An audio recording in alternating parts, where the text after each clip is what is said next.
Hi hello ನಮಸ್ತೆ. AR cooking and travelling ಚಾನಲ್ಗೆ ಸ್ವಾಗತ.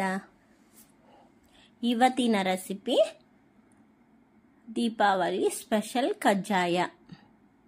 ನಾನು ಹೇಳುವ ಮೂರು ಸ್ಟೆಪ್ನ ಫಾಲೋ ಮಾಡಿದರೆ ಸಾಕು, ತುಂಬಾನೇ ಸೂಪರ್ ಆಗಿರೋ ಕಜ್ಜಾಯ ರೆಡಿ ಆಗುತ್ತೆ. ನೋಡಿ, ಹೊರಗಡೆ ಕ್ರಿಸ್ಪಿ, ಒಳಗಡೆ ಸಾಫ್ಟ್ನೆಸ್ ಆಗಿರೋ ಕಜ್ಜಾಯ ತುಂಬಾ ಟೇಸ್ಟಿ ಆಗಿರುತ್ತೆ. ಹೇಗೆ ಮಾಡೋದು ಅಂತ ನೋಡೋಣ ಬನ್ನಿ. 1 ಕಪ್ಪು ರೇಷನ್ ಅಕ್ಕಿ ತಗೊತಿದ್ದೀನಿ. ರೇಷನ್ ಅಕ್ಕಿಯಿಂದ ಮಾಡಿದರೆ ತುಂಬಾ ಚೆನ್ನಾಗಿ ಬರುತ್ತೆ, ಅದಕ್ಕೆ ರೇಷನ್ ಅಕ್ಕಿನೇ ತಗೊತಿದ್ದೀನಿ. ರೇಷನ್ ಅಕ್ಕಿನ ಚೆನ್ನಾಗಿ 2 ಸರಿ ತೊಳ್ಕೊಳ್ಳಿ.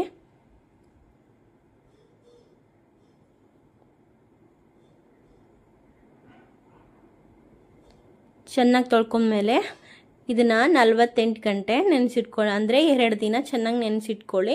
ಮಧ್ಯ ಅಕ್ಕಿನ ಚೆನ್ನಾಗಿ ತೊಳ್ಕೊತಾ ಇರಿ, ಇಲ್ಲಾಂದರೆ ಸ್ಮೆಲ್ ಬರುತ್ತೆ. ಅದಕ್ಕೆ ಇದು 2 ದಿನ ಆಗಿದೆ ನೋಡಿ, ತುಂಬಾ ಚೆನ್ನಾಗಿ ನೆನ್ಕೊಂಡಿದ್ದೆ ಅಕ್ಕಿ.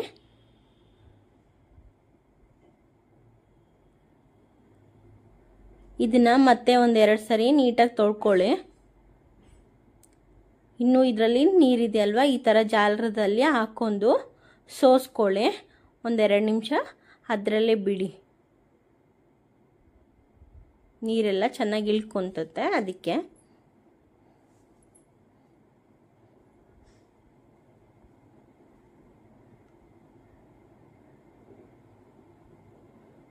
ನೋಡಿ, ಇವಾಗ ನೀರೆಲ್ಲ ಚೆನ್ನಾಗಿ ಇಳ್ದಿದೆ. ಇದನ್ನ ಇವಾಗ ಒಂದು ಕಾಟನ್ ಬಟ್ಟೆ ಮೇಲೆ ಚೆನ್ನಾಗಿ ಹರಡ್ಕೊಳ್ಳಿ. ನೀವು ಫ್ಯಾನ್ ಗಾಳಿಗಾದರೂ ಇಟ್ಕೊಳ್ಳಿ, ನಾನು ಹಂಗೆ ಕಿಚನಲ್ಲೇ ಇಟ್ಕೊಂಡಿದ್ದೀನಿ. ಒಂದು 20 ನಿಮಿಷ ಬಿಟ್ಟು ಆಮೇಲೆ ನೋಡಿ,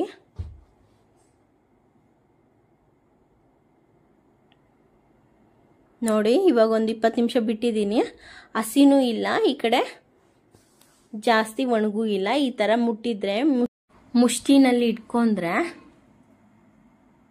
ಕೈಗೆ ಹತ್ಕೋಬೇಕು. ನೋಡಿ ಈ ಥರ ಇದಾಗಿದೆ. ಇದನ್ನು ಒಂದು ಮಿಕ್ಸಿ ಜಾರ್ಗೆ ಹಾಕೊಂಡು ಪೌಡರ್ ಮಾಡ್ಕೊಳ್ಳಿ.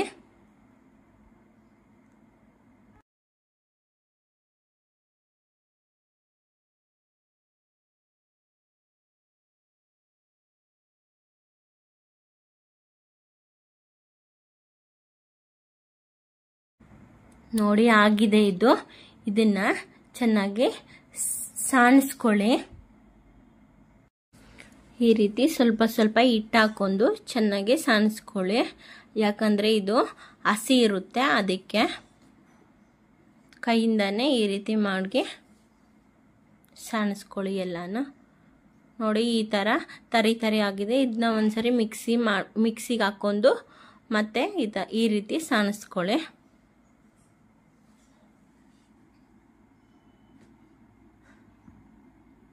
ನೋಡಿ, ಇವಾಗ ಹಿಟ್ಟು ರೆಡಿ ಆಗಿದೆ, ತುಂಬಾ ಚೆನ್ನಾಗಿದೆ. ಮತ್ತು ನೋಡಿ, ಈ ಥರ ಮುಷ್ಟಿ ಮಾಡಿ ಹಿಡಿದ್ರೆ ಹಿಟ್ಟು ಈ ಥರ ಉಂಡೆ ಆಗಬೇಕು, ಆವಾಗ ಪರ್ಫೆಕ್ಟ್ ಆಗಿದೆ ಅಂತ. ಈ ರೀತಿ ಫ್ರೆಶ್ ಮಾಡಿಬಿಟ್ಟು ಒಂದು ಮುಚ್ಚುಳ್ಕ ಮುಚ್ಚಿ ತೆಗೆದಿಟ್ಕೊಳ್ಳಿ, ಪಾನಕ ಮಾಡ್ಕೊಳೋವರೆಗೂ.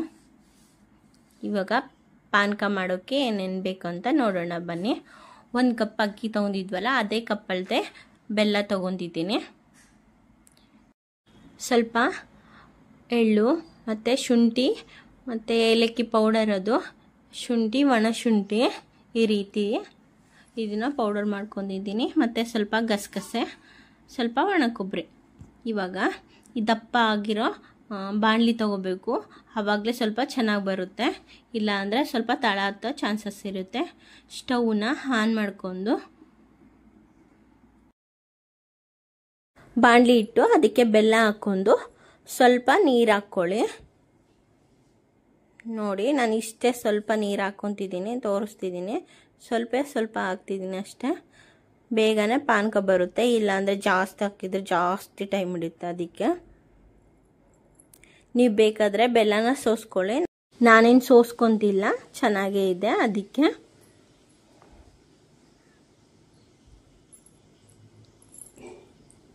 ನೋಡಿ, ಸ್ವಲ್ಪ ಬೆಲ್ಲ ಕರಗಿದೆ.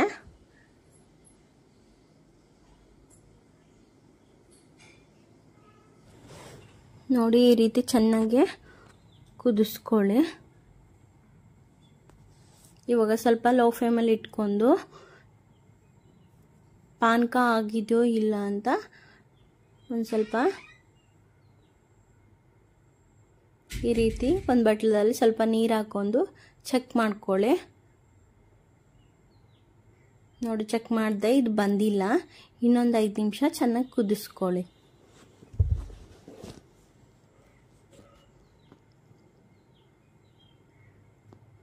ನೋಡಿ ಮತ್ತೊಂದು ಸರಿ ಟೆಸ್ಟ್ ಮಾಡ್ತಿದ್ದೀನಿ. 5 ನಿಮಿಷ ಆಗಿದೆ. ಟೆಸ್ಟ್ ಮಾಡಿದ್ರೆ ಇದು ಚೆನ್ನಾಗೇ ಬಂದಿದೆ ಮತ್ತು ಉಂಡೆನೂ ಮಾಡೋಕ್ಕೆ ಬರ್ತಿದೆ. ಇದು ಈ ರೀತಿ ಬಂದರೆ ಪಾನಕ ಸರಿಯಾಗಿ ಅದಕ್ಕೆ ಬಂದಿದೆ ಅಂತ. ಇವಾಗ ಇದಕ್ಕೆ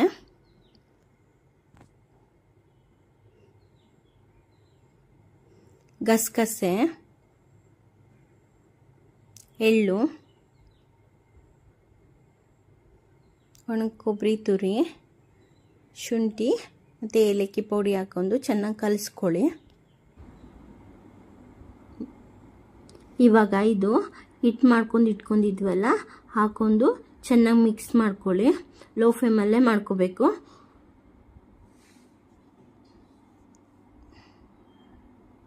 ಈ ರೀತಿ ಸ್ವಲ್ಪ ಸ್ವಲ್ಪ ಹಿಟ್ಟು ಹಾಕೊಂತಾನೆ ಕಲಿಸ್ಕೊತ ಬರ್ರಿ. ಬೇಕಾದರೆ ಯಾರ್ದನ ಒಬ್ರದ್ದು ಹೆಲ್ಪ್ ತಗೊಳ್ಳಿ. ಚೆನ್ನಾಗಿ ಕಲಿಸ್ತಾ ಇರಬೇಕು. ಸ್ವಲ್ಪ ಸ್ವಲ್ಪನೇ ಹಿಟ್ಟು ಹಾಕೊಂಡು, ಬೇಕಾದರೆ ಸ್ವಲ್ಪ ಹಿಟ್ಟು ಉಳಿಲಿ, ಆದರೆ ತುಂಬ ಗಟ್ಟಿಗೆ ಮಾಡ್ಕೋಬೇಡಿ. ಅಕಸ್ಮಾತ್ ಏನಾರ ತುಂಬ ಗಟ್ಟಿ ಆದರೆ ಅದಕ್ಕೆ ಬಾಳೆಹಣ್ಣು ಹಾಕ್ಕೊಂಡು ಚೆನ್ನಾಗಿ ಕಲಿಸ್ಕೊಳ್ಳಿ. ಆವಾಗ ಜಾಸ್ತಿ ಗಟ್ಟಿನೂ ಆಗಿರಲ್ಲ. ನೋಡಿ ನಂದು ಚೆನ್ನಾಗಿ ಅದಕ್ಕೆ ಬಂದಿದೆ. ಸ್ವಲ್ಪ ಹಿಟ್ಟು ಉಳಿದಿದೆ, ಆದರೆ ಹಿಟ್ಟೇನು ಹಾಕಲ್ಲ. ಒಂದು ಚಿಕ್ಕ ಲೋಟದಷ್ಟು ಉಳಿದಿದೆ ಅಷ್ಟೇ. ನೋಡಿ ಇದು ಆಗಿದ್ದು ಚೆನ್ನಾಗಿ ಕಲಿಸ್ಕೋಬೇಕು. ಗ್ಯಾಸ್ ಆಫ್ ಮಾಡ್ಕೊಂಬಿಡಿ.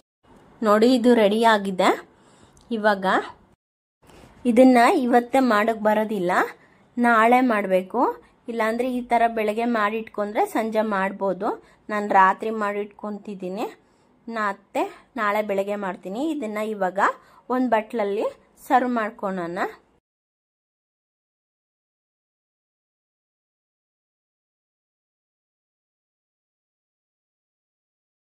ಇದಕ್ಕೆ 1-2 ಸ್ಪೂನ್ ತುಪ್ಪ ಹಾಕಿ ಒಂದು ದಿನವರೆಗೂ ಮುಚ್ಚಿಡೋಣ.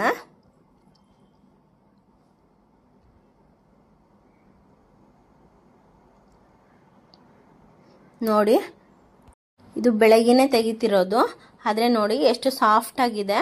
ಗಟ್ಟಿ ಆಗಿಲ್ಲ, ಏನೂ ಆಗಿಲ್ಲ, ತುಂಬಾ ಚೆನ್ನಾಗಿ ಬಂದಿದೆ. ನಾನು ತೋರಿಸ್ಕೊಟ್ಟಿರೋ ಮೆಥಡಲ್ಲಿ ಮಾಡಿ ಬರುತ್ತೆ. ಜಾಸ್ತಿ ಗಟ್ಟಿ ಆದರೆ ಬಾಳೆಹಣ್ಣು ಹಾಕೊಂಡು ಕಲಿಸ್ಕೊಳ್ಳಿ, ಅಷ್ಟೇ ಬರುತ್ತೆ. ಇವಾಗ ನೋಡಿ ಒಂದು ಪೇಪರು, ಬಟರ್ ಪೇಪರ್ ತೊಗೊಂಡಿದ್ದೀನಿ. ಅದನ್ನು ಪ್ಲಾಸ್ಟಿಕ್ ಪೇಪರು ತಗೋಬೋದು. ಈ ರೀತಿ ಉಂಡೆ ಮಾಡ್ಕೊಂಡು ಕಜ್ಜಾಯ ಶೇಪ್ ಕೊಡಿ. ಯಾರೆಲ್ಲ ಈ ವಿಡಿಯೋ ನೋಡ್ತಿದ್ದೀರೋ ಪ್ಲೀಸ್ ಸಬ್ಸ್ಕ್ರೈಬ್ ಮಾಡ್ಕೊಳ್ಳಿ ಮತ್ತು ಲೈಕ್ ಮಾಡಿ. ಯಾರೆಲ್ಲ ಎಲ್ಲಿಂದ ನೋಡ್ತಿದ್ದೀರೋ ಕಮೆಂಟ್ಸ್ ಮಾಡಿ ಹೇಳಿ ಹೇಗಿದೆ ಅಂತ. ನೋಡಿ ಈ ಥರ ಮಾಡ್ಕೊಳ್ಳಿ. ಸ್ವಲ್ಪ ದಪ್ಪನೇ ಇರಲಿ, ಇಷ್ಟು ದಪ್ಪ ಇರಲಿ. ಮತ್ತು ಇನ್ನೊಂದು ಮಾಡ್ಕೊತಿದ್ದೀನಿ.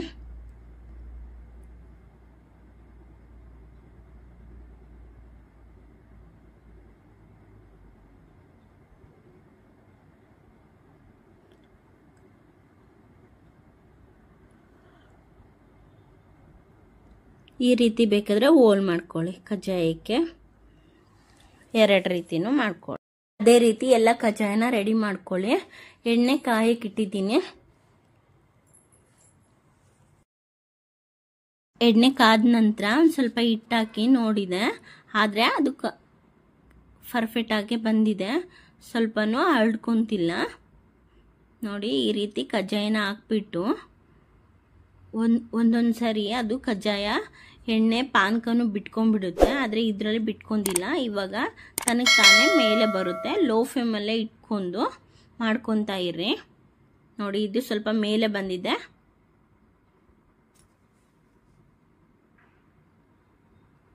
ಇದನ್ನು ಇವಾಗ ಸ್ವಲ್ಪ ತಿರ್ಗಿ ಹಾಕೋಣ, ಉಲ್ಟಾ ಮಾಡಿ ಹಾಕಿ. ಆವಾಗ ಆ ಸೈಡು ಚೆನ್ನಾಗಿ ಬೇಯುತ್ತೆ. ಇದನ್ನು ಮಾತ್ರ ಮಾಡಬೇಕಾದ್ರೆ ಲೋ ಫ್ಲೇಮಲ್ಲೇ ಮಾಡಬೇಕು.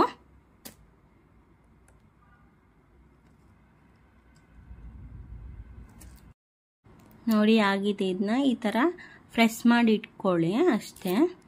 ಸ್ವಲ್ಪ ಎಣ್ಣೆ ಎಲ್ಲ ಇರುತ್ತೆ, ಒಂದು ಟಿಶ್ಯೂ ಪೇಪರ್ ಮೇಲೆ ಹಾಕ್ಕೊಂಡು ಇಟ್ಕೊಳ್ಳಿ. ಮತ್ತು ಇದೇ ರೀತಿ ಎಲ್ಲವನ್ನು ಮಾಡ್ಕೊಳ್ಳಿ. ಮೇನ್ ಹೇಳ್ತಿದ್ದೀನಿ, 3 ಟಿಪ್ಸ್ ಹೇಳ್ತಿದ್ದೀನಿ, ಇದು ಮೇನು. ಇದರಲ್ಲಿ ಮೊದಲನೇದಾಗಿ ಅಕ್ಕಿನ ಚೆನ್ನಾಗಿ 48 ಗಂಟೆ ನೆನೆಸಿಟ್ಕೋಬೇಕು. ಅದು ಆವಾಗ ಚೆನ್ನಾಗಿ ಕ್ಲೀನ್ ಮಾಡ್ಕೊತಿರ್ಬೇಕು. ಸೆಕೆಂಡು, ಅಕ್ಕಿನ ಒಣಗಿಸ್ಬೇಕಾದ್ರೆ ಅದು ಜಾಸ್ತಿ ಒಣಗಲೂಬಾರ್ದು, ಜಾಸ್ತಿ ಹಸಿನೂ ಇರಬಾರ್ದು. ಇದು main second point. Third point, ಪಾನಕ ಮಾಡ್ಕೊತಿರ್ತೀವಲ್ಲ ಅದನ್ನ ಮಾತ್ರ ಮೇನು. ಪಾನಕ ಮಾಡ್ಕೋಬೇಕಾದ್ರೆ ತುಂಬ ಲೋ ಫ್ಲೇಮಲ್ಲಿ ಮಾಡಬೇಕು, ಸಮಾಧಾನವಾಗಿರಬೇಕು. ಹಿಟ್ಟನ್ನು ಅದೇ ರೀತಿ ಕಲಿಸ್ಬೇಕಾದ್ರೂ ಅಷ್ಟೇ. ಸ್ವಲ್ಪ ಹಿಟ್ಟು ಉಳಿದ್ರೂ ಪರವಾಗಿಲ್ಲ, ಸರಿಯಾದ ರೀತಿಯಲ್ಲಿ ಮಾಡ್ಕೊಳ್ಳಿ. ಈ ಮೇನ್ 3 ಟಿಪ್ಸು, ಆವಾಗಲೇ ತುಂಬ ಚೆನ್ನಾಗಿ ಬರುತ್ತೆ ಕಜ್ಜಾಯ. ಈ 3 ಸ್ಟೆಪ್ನ ಫಾಲೋ ಮಾಡಿದರೆ ಸೂಪರ್ ಆಗಿರೋ ಕಜ್ಜಾಯ ರೆಡಿ ಆಗುತ್ತೆ. 1 ಸೆಕೆಂಡ್. ಎಲ್ಲರಿಗೂ happy Deepavali. Thank you all.